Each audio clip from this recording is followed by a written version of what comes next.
नमस्कार, जनवार्तामध्ये आपलं स्वागत। सर्वप्रथम पाहूया ठळक बातम्या।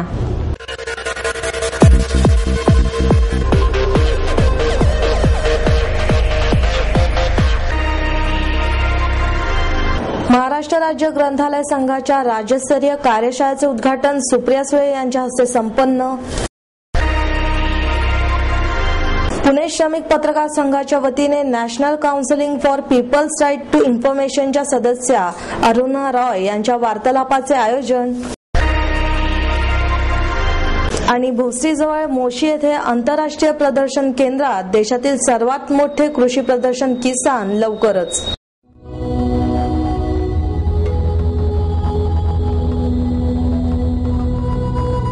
भृगु संहिता से जानिए आपके पिछले जन्म के बारे में, जानिए आपके इस जन्म के बारे में, जानिए आपके अगले जन्म के बारे में।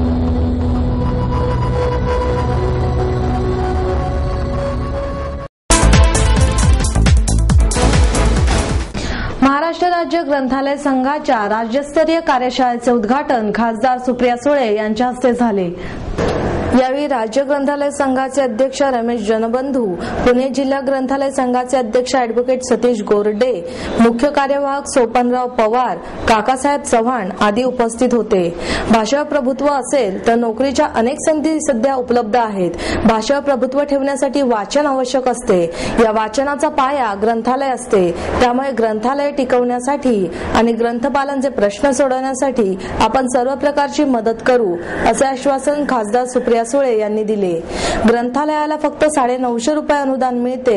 हे अनुदान दुप्पट होण्यासाठी मागील 2 वर्ष वाट पाहत आहोत, परंतु सरकारी पातळीवर अद्याप काहीच प्रयत्न होताना दिसत नाहीत। ग्रंथपाल आणि ग्रंथालयाच्या समस्या सोडवण्यासाठी सरकारने पाऊल उचलावे, असे मत यावेळी रमेश जनबंधू यांनी व्यक्त केले।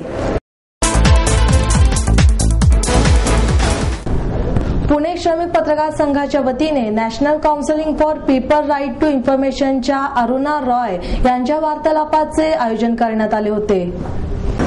जनलोकपाल विधेयकावर अभ्यास करण्यासाठी विचार मंथनासाठी केंद्रीय स्थायी समितीमध्ये 7 दिवसांच्या मागितलेल्या मुदतीला आमचा विरोध नाही, परंतु विधेयक मंजुरीमध्ये चालढकल केली अथवा ते पुढे ढकलण्याचा प्रयत्न केला तर आम्हाला आंदोलनाचा पर्याय खुला आहे, असा इशारा अरुणा रॉय यांनी दिला। जनलोकपाल विधेयक विषयावर आमचे आणि अण्णा हजारे यांचे काहीच मतभेद नाही। आम्ही अनेकदा एकत्रित चर्चा केली आहे, त्यातून निष्कर्ष निघाला नसला तरी अद्याप चर्चाही सुरू आहे। आम्ही कोणाच्याही स्पर्धेत नाही, परंतु स्थायी समितीमध्ये सुरू झालेल्या चर्चामधून काहीतरी सकारात्मक निष्पन्न झाले पाहिजे, असे अरुणा रॉय म्हणाल्या। लोकपाल विधेयकातील सर्व विभाग एकाच साच्यात बसवले पाहिजे, या अण्णा हजारेंच्या मताशी आम्ही सहमत नाही। लोकपाल एक जरी असला तरी त्याचे कार्य व्यवस्थित चालवण्यासाठी विभाजन करून न्याय व्यवस्था, तक्रार निवारण असे भाग झाले पाहिजे, असे मत डे यांनी व्यक्त केले। तो भारत में बहुत सारे चीज़ें हैं जो बहुत कठिनाई से हम लोग गुजर रहे हैं। इंडिया में तो 8-8.5% ग्रोथ है, मगर 8 जो हम बाकी लोग हैं जो भारत के निवासी हैं, हमारे सामने बहुत विडंबनाएं हैं। हमारे अनएम्प्लॉयमेंट, जो एजुकेटेड अनएम्प्लॉयमेंट तो बहुत स्पाइरल हो गया है। कई बच्चे ये सोच के अपने बीए और सॉफ्टवेयर के जितने डिग्रीज लेने थे सब लेके घर बैठे हैं। बीए डिग्रीज इतने ले लिए हैं, नौकरियां नहीं है, और मतलब कॉन्ट्रैक्ट नौकरी भी नहीं है। पहले तो ये सरकारी नौकरी के इंतज़ार में सब रहते हैं। तो एक बहुत बड़ा प्रॉब्लम अनएम्प्लॉयमेंट है। अभी लिटरेट सेक्टर में भी काफ़ी है ये, इसका हम नज़र नहीं डाल रहे हैं। जो अनऑर्गेनाइज लेबर है उनका तो अभी हालत काफ़ी ख़राब है इस परिस्थिति से, कि सिक्योरिटी तो कहीं नाम नहीं है। और एक MGNREGA के अलावा सरकार की तरफ से कोई भी सिक्योरिटी ऑफ एम्प्लॉयमेंट नहीं है। वो भी केवल 100 दिन मजदूरी एक साल में वो गारंटी देते हैं। और इसके ऊपर जब भ्रष्टाचार होता है तो आम इंसान के लिए 2 पहलू होते हैं उसका। एक तो उसके लिए एक तो लाइवलीहुड छीना जाता है, और वो लाइवलीहुड छीनने के लिए नया डेवलपमेंट पैराडाइम भी एक भूमिका निभाता है, जो क्योंकि अब लगता है कि जब तक खदानों को नहीं करें तो तरक्की नहीं होगी। आप पहाड़ों को और नदियों को और जंगलों को काबू में नहीं लेंगे तो तरक्की नहीं होगी। तो वहाँ एक डिस्प्लेसमेंट का एक मुद्दा और आ गया है। तो ये सारी चीज़ों को मिल मिला के एक बहुत बड़ी विडंबना सी हो गई है कि यदि हमें आज़ादी मिली है तो इस आज़ादी का हमारा कौन है जो पूछने वाला है, जबकि आपकी रिप्रेजेंटेटिव डेमोक्रेसी ने ये आश्वासन दिया कि जो लोग हमारे तरफ से जाएंगे, सभा में बैठेंगे या असेंबली में बैठेंगे, हमारे लिए काम करेंगे। वो हमारी नीति तो बनाते नहीं हैं, तो नहीं बनाते हैं तो क्यों नहीं बनाते हैं, ये सारे प्रश्न सूचना के अधिकार के अभियान के बाद हमारे लिए एक मुख्य धारा का अंग हो गया, मेन स्ट्रीम का। जब हम सूचना के अधिकार की लड़ाई पहले लड़ने के लिए करप्शन और आर्बिट्ररी यूज ऑफ पावर, दो चीजें हम लोग हर बार साथ लिए हैं, क्योंकि करप्शन केवल मॉनेटरी करप्शन नहीं है इस देश में, जाति के आधार पर करप्शन है, संप्रदाय के आधार पर करप्शन है, और कई चीजों को लेकर करप्शन है, misuse of power, abuse of power, वो भी एक करप्शन है। कई चीजें हैं जो केवल पैसे से नाप चोक नहीं होता है, तो उसको भी लेके सूचना के अधिकार की लड़ाई शुरू हुई थी। उस लड़ाई में करप्शन एक अहम मुद्दा था, मगर उसके साथ साथ हमने आर्बिट्ररी यूज ऑफ पावर और एक कॉन्स्टिट्यूशनल जो अश्योरेंसेस हैं, गारंटीज हैं, उसके साथ युद्ध शुरू किए थे। भोसरीजवळ मोशी येथे आंतरराष्ट्रीय प्रदर्शन केंद्रात देशातील सर्वात मोठे कृषी प्रदर्शन किसान 2011 भरवण्यात येणार आहे। देशातील सर्वात मोठे कृषी प्रदर्शन किसान हे 14 ते 18 डिसेंबर दरम्यान भरवण्यात येणार आहे। 19वे किसान प्रदर्शन सकाळी 10 ते संध्याकाळी 6 पर्यंत खुले असणार आहे। प्रदर्शनाला भेट देणाऱ्यांपैकी 50 रुपये शुल्क आकारण्यात येणार आहे। मात्र यावेळी शेतकऱ्यांना kisan.com या संकेतस्थळावरून प्रदर्शनाचा ग्रीन पास निशुल्क काढण्यासाठी सुविधा उपलब्ध केली आहे, अशी माहिती संयोजक निरंजन देशपांडे यांनी पत्रकार परिषदेत दिली। यंदा प्रदर्शनासाठी जागा दुप्पट केली असून किसानच्या परंपरेनुसार प्रदर्शनस्थळी येणाऱ्या शेतकऱ्यांच्या पहिल्या गटाच्या हस्ते प्रदर्शनाचे उद्घाटन करण्यात येणार आहे। प्रदर्शनस्थळी जाण्यासाठी पुण्याच्या शिवाजीनगर बस स्थानकापासून बसेसची मोफत सुविधा उपलब्ध करून देण्यात आली आहे। आतापर्यंत 18,000 शेतकऱ्यांनी ऑनलाईन नोंदणी केली असून 350 ते 400 कंपन्याही यात सहभागी होणार आहे। चीनच्या वतीने आधुनिक मशिनगरीचे सादरीकरण करण्यात येणार असून शेतीमध्ये पाण्याचा थेंबन कसा जिरवायचा हे तंत्र साऱ्या जगाला देणाऱ्या इस्रायल कंपन्या सुद्धा प्रदर्शनात सहभागी होणार आहे। शेती विषयक तसेच पूरक व्यवसायांबाबत संशोधन करणाऱ्या आधारकर संशोधन संस्थांसारख्या 4 ते 5 संस्था, कृषी महाविद्यालय, कृषी मंत्रालयाची विविध मंडळे यांचाही यात समावेश आहे। किसान कृषी प्रदर्शनामध्ये विविध प्रकारची फुलशेती, हरितगृहे, दूध व्यवसाय, फळ प्रक्रिया इत्यादींवर सविस्तर मार्गदर्शन करणारे स्टॉलही उभारण्यात येणार आहेत। भ्रष्ट ठेकेदारांच्या विरोधात महापालिकेसमोर मनसेच्या कार्यकर्त्यांनी एक दिवसीय लाक्षणिक उपोषण केले। संपूर्ण पुणे शहराला गेल्या कित्येक वर्षापासून रस्त्यावरचे खड्डे तसेच रस्त्यावर टाकण्यात येणाऱ्या पाईपलाईनीचे रखडलेले काम, त्यामुळे रस्त्यातील वाहतुकीला होणारा अडथळा अशा अनेक समस्यांना सामोरे जावे लागत आहे। तसेच ठेकेदारांना दिलेल्या कालावधीत कामे पूर्ण न केल्याने नागरिकांना त्याचा त्रास होत आहे। असे असूनही मात्र ठेकेदार आपल्या सवडीनुसार कामे करत असून कामात दिरंगाई करत आहे। अशा ठेकेदारांविरोधात स्टँडिंग कमिटीकडे अनेक तक्रारी आल्या असून त्याबाबतचा निर्णय उद्या पालिकेत स्टँडिंग कमिटीमध्ये होणार आहे। उद्या होणाऱ्या स्टँडिंग कमिटीत अशा भ्रष्ट ठेकेदारांना काळ्या यादीचा रस्ता दाखवावा अशी मागणी करत मनसेचे नगरसेवक ॲडव्होकेट किशोर शिंदे आणि कार्यकर्त्यांनी एक दिवस लाक्षणिक उपोषण महापालिकेसमोर केले आहे। तसेच हे उपोषण अतिशय शांत अशा वातावरणात पार पाडून स्टँडिंग कमिटीने अशा भ्रष्ट ठेकेदारांच्या विरोधात योग्य ती कारवाई करावी अशी मागणी करण्यात आली आहे।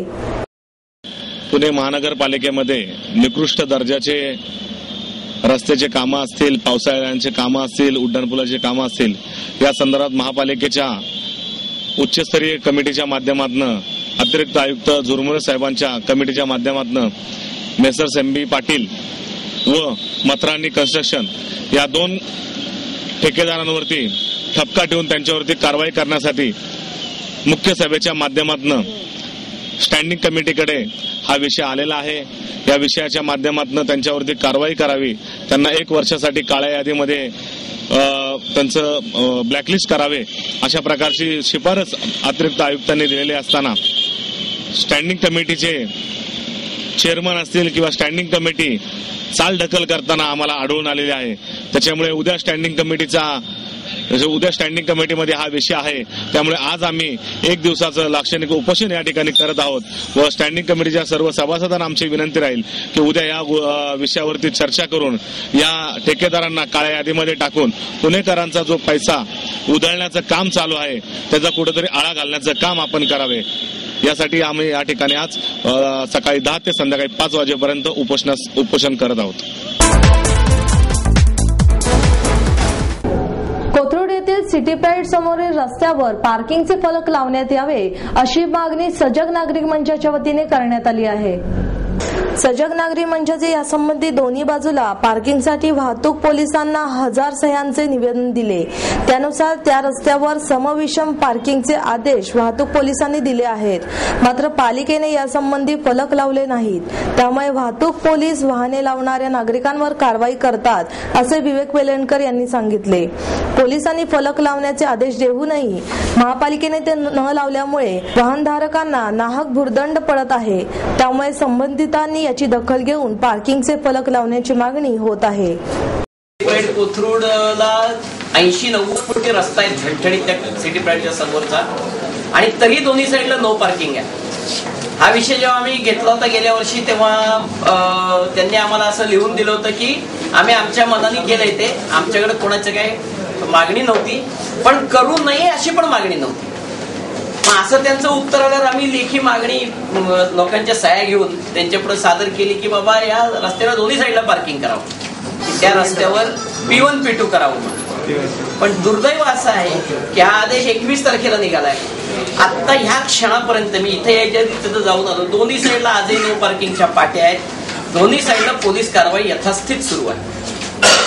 आणि हे महापालिकेचे लोक अजूनही, कारण P1 P2 या पाट्या लावण्याचं काम मनपा यांनी तिथं कागद ढकलून मोकळे झाले, यांना काहीच पडली नाही. त्यामुळे यांनी आता 9 तारखेला स्थायी आदेश निघायची वेळ आली तरी अजून ट्रायल आणि एररच्या पिरियडच्या पाट्या पण लागलेल्या नाही. म्हणजे एक नागरिकांच्या मागणीप्रमाणे काहीतरी काम झालं तर ते पण होऊ द्यायचं नाही, अशा प्रकारचे हे शिवराय विचार पथारी संघटनेच्या वतीने वॉकिंग प्लाझाच्या विरोधात बेलबाग चौक ते महापालिका दरम्यान मोर्चा काढण्यात आला. वॉकिंग प्लाझा हा वॉकिंग प्लाझा नव्हे तर माणसाला देशोधडीला लावण्याचा हा रस्ता झाला आहे. शिवाय नगरकर तालीम चौकातील लाल सिग्नल झाल्यानंतर पुन्हा गेस्ट हाऊस पर्यंत ट्रॅफिक जाम होते. टेम्पटीवाल्यांना ड्रायव्हिंगचा त्रास होतो. पूर्वी मोठा टेम्पो थांबला तरी रहदारी सुरळीत राहायची. आता लावलेल्या बॅरिगेट्समुळे रिक्षा जरी थांबली तरी ट्रॅफिक जाम होत आहे. असे सर्व टाळून पदाचाऱ्यांची सोय होण्यासाठी संघटनेनं मनपा आयुक्त, अतिक्रमण प्रमुख उपायुक्त, मनपा नगर रचना अभियंता, DCP वाहतूक विभाग यांना लेखी निवेदन देऊन 10 बंधने लावून घेत पदाचाऱ्यांची सोय केली आहे. हे प्रशासनाच्या लक्षात लेखी आणून दिले, परंतु प्रशासन त्याचा विचार करत नाही. हे निवेदन जनतेच्या समोर घेऊन गेले असता या निर्णयाचे जनतेकडून स्वागत झाले आणि पाठिंब्यासाठी घेतलेल्या सह्यांच्या मोहिमेमध्ये दुकानदार, खरेदीला येणारे ग्राहक यांना मिळून 14,248 सह्यांचा पाठिंबा स्थानिक दुकानदार, रहिवासी तसेच पुणे शहरातील हजारो ग्राहकांना मिळाला. इतर लोकांना जर पटते तर प्रशासनातील 4-5 लोकांना हा विध्वंसक हट्टहास का करायचा, विरोधात शिवराय विचार पथारी संघटनेच्या वतीने बेलबाग चौक ते नगरकर तालीम, बाजीराव रोड मार्गे मनपा भवन येथे मोर्चा काढण्यात आला आहे. 6 नोव्हेंबर पासून पोलीस आणि महानगरपालिकेने गेल्या 60 वर्षापासून जी रस्त्यावर या ठिकाणी बसण्याची जी पथारीची सोय झालेली आहे ते गेल्या 1 महिन्यापासून बंद केलंय. त्याच्यामुळं जवळजवळ 200 विक्रेते या ठिकाणी जे आहेत त्यांचं पोटपाणी बंद झालंय. हा केवळ पोटापाण्याचा प्रश्न नाहीये, पथारीवाल्यांचा पोटापाण्याचा प्रश्न आहे. ताकाला जाऊन भांडं लापायचं आम्हाला कारण नाही. पण त्याचबरोबर दुसरं या परिसरामध्ये पुणे शहरात स्वस्त दरात पथारीवाल्यांच्याकडे कपडे, बेल्ट अशा विविध वस्तू मिळतात, ती सुद्धा गरिबांची खरेदी यांनी बंद केलेली आहे. आणि याचं एकमेव कारण असं सांगतात ते की या ठिकाणी वॉकिंग प्लाझा करायचा आहे. वॉकिंग प्लाझा जरूर करा. ज्यांना जोरात चालायचंय, व्यायाम करायचंय त्यांच्यासाठी मोठे मोठे ग्राउंड आहेत, बगीचे आहेत. या ठिकाणचा वॉकिंग प्लाझा याची अपेक्षा अशी असली पाहिजे की चालत चालत खरेदी करता आली पाहिजे. आणि जर खरेदी करायची तर दुकानं असली पाहिजेत. आणि दुकानं असतील तर खरेदी होईल. आज या ठिकाणी पथारीवाले गेल्या महिन्यापासून बंद केल्यामुळे त्यांचा 100% उपासमार चालू झाली. जे या ठिकाणी 120 दुकानदारांनी आम्हाला सह्या दिल्यात, 120 दुकानदारांचा 50% व्यवसाय कमी झाला, 20% दुकानातली कामगार कपात झाली. आणि हे सगळं कशासाठी चाललंय हा प्रशासनाने खरं पाहिलं तर विचार करण्याची गरज आहे. या वॉकिंग प्लाझाला आमचा पूर्ण विरोध नाही. आमचं म्हणणं असं आहे की आम्ही जे गेल्या महिनाभरात अभ्यास केलेला आहे त्या अभ्यासानुसार आम्ही फुटपाथला महानगरपालिकेने जे रेलिंग लावले त्या रेलिंग पासून फक्त 2 फूट आणि आडवं 4 फूट एवढ्या जागेत बसतो. जे गेट गेलेले आहेत फुटपाथवर जायला त्या गेटच्या मध्ये बसणार नाही, तो रस्ता खुला ठेवतो आणि मध्ये भरपूर फुटपाथ मोकळा ठेवतो. म्हणजे आमचा व्यवसाय चालेल, लोकांना स्वस्तात खरेदी करता येईल आणि शासनाचं जे काय वॉकिंग प्लाझाचा प्रयत्न तो यशस्वी होईल. यासाठी आम्हाला 14,500 आम्ही जी मागणी करतो, आम्ही जे योजना दिलेली आहे 14,500 लोकांनी याला आम्हाला मान्यता दिली. आमची प्रशासनाला विनंती आहे की 14,500 लोक ज्या वेळेला एखादी मागणी करतायत त्यावेळेला ती मान्य केली पाहिजे अशी आमची प्रशासनाला विनंती आहे. आणि आता लोकप्रतिनिधींना सुद्धा विनंती आहे, निवडणुकीचा काळ जवळ आलाय म्हणून सगळ्याच राजकीय पक्षाचे नगरसेवक इच्छुक उमेदवार हे नोकरी महोत्सव घेत आहेत, पण जिथं आहे त्यांना उद्ध्वस्त चाललंय तिकडे त्यांनी लक्ष द्यावं असं आम्ही त्या सगळ्यांनाही लेखी विनंती पत्र पाठवलेलं आहे. या सगळ्यांनी मिळून हा प्रश्न मार्गी लावावा अशी आमची शिवविचार पथारी संघटनेच्या वतीने विनंती आहे.